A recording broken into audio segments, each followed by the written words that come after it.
The Blondie and Heart of Glass here on 1FM 91.3. Good morning to you and welcome to the Brightside. Joined in the studio today by another very special guest, Sabrina Deng, who is one of the co-founders of QuantFoods. Welcome, Sabrina. Thank you so much for joining us. Now, very interesting is the fact that you, Sabrina, you came from a completely different industry. You used to work for Meta as well as ByteDance, and here you are, one of the co-founders of QuantFoods in the F&B industry. Can I just ask, what led to this transition to the F&B industry, and what continues to motivate you in coming into F&B? Yeah.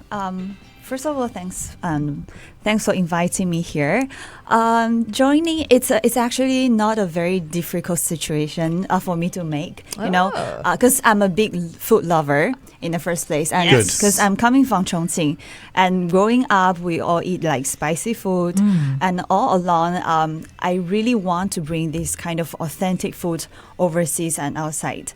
So definitely the first thing is a big food lover. So which is what we can find, right? All that spice from Sichuan in Chengdu Bowls and in Numb as well. I love the name Numb because when it's super spicy, you fail to feel your tongue in your mouth. And they also have the numbing peppercorns, right? Sichuan peppercorns. Oh. That's uniquely grown in Sichuan, actually. Oh, really? Yeah. There is a region in Sichuan that is popular for this peppercorn. Interesting. I didn't know that. Now you know the history behind Numb of Chengdu Bowls if you've ever dined there. Yes. But yes, definitely very interesting transition. And you said it was effortless and a no-brainer because you love food. That's fantastic. It sounds like you kind of missed the food. And then you thought, well, this is a good way of, Yeah, certainly. Because I came in Singapore like 15 years ago, let's say. And back then, there wasn't many authentic Sichuan food.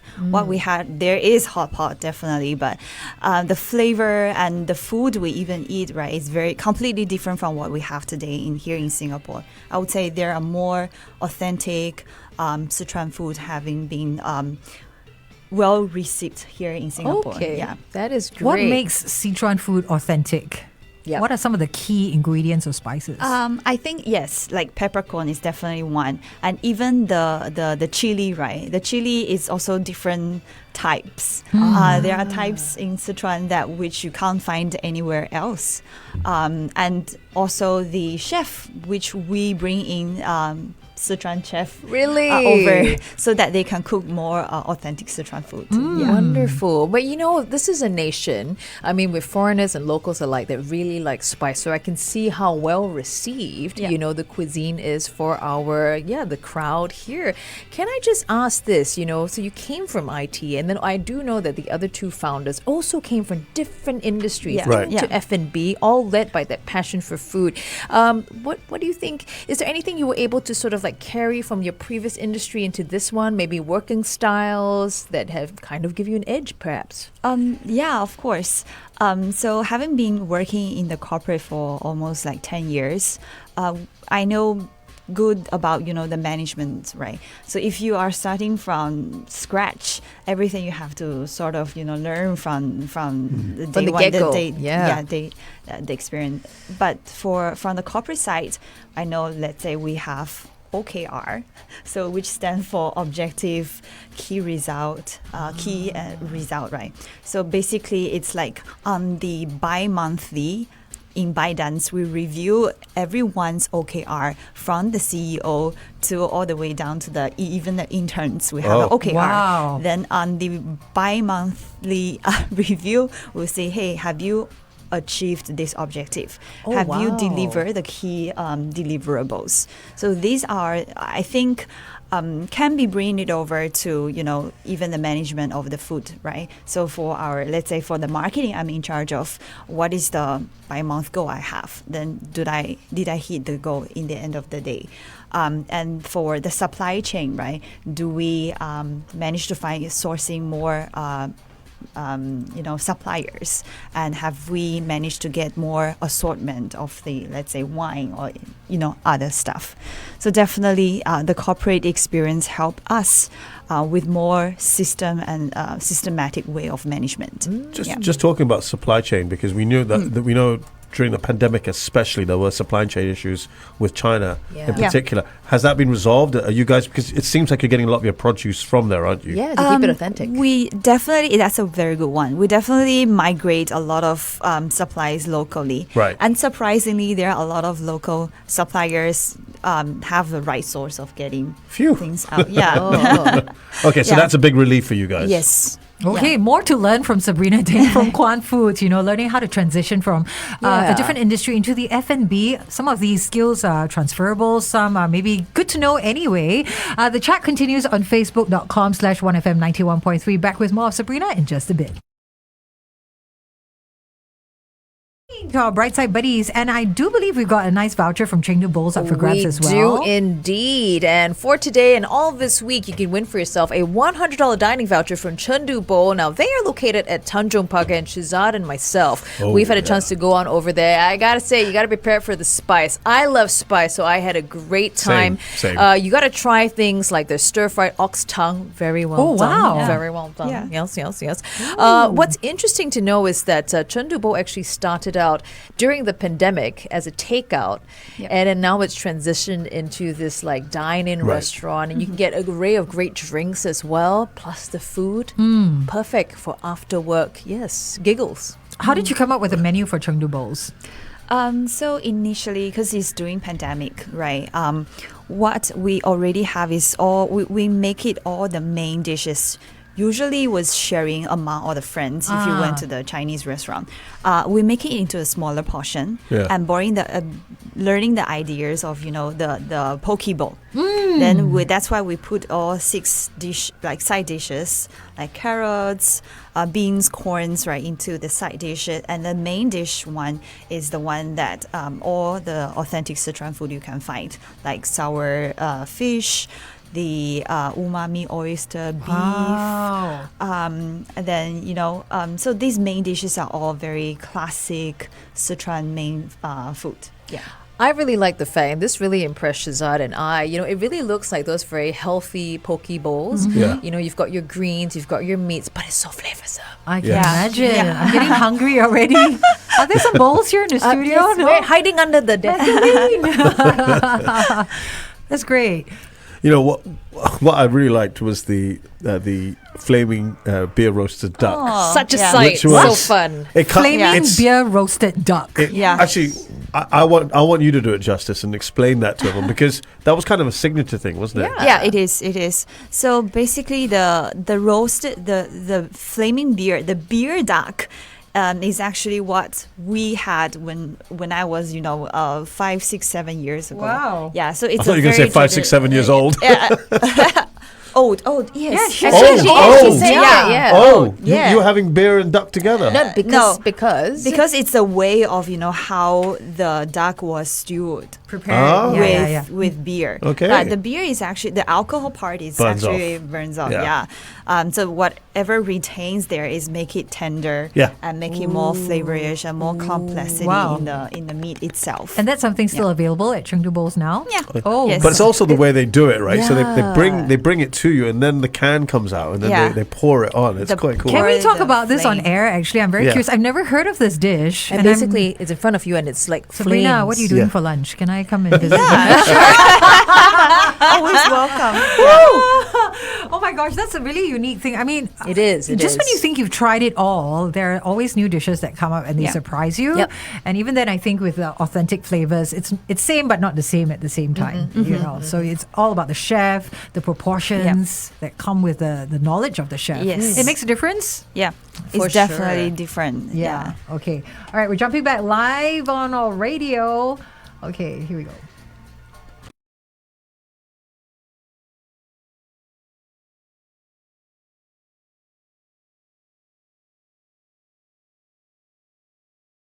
Keen with Everybody's Changing here, 1FM 91.3. And talking of changing, well, you may be used to the normal Sichuan, Spices, dishes and cuisine, spices.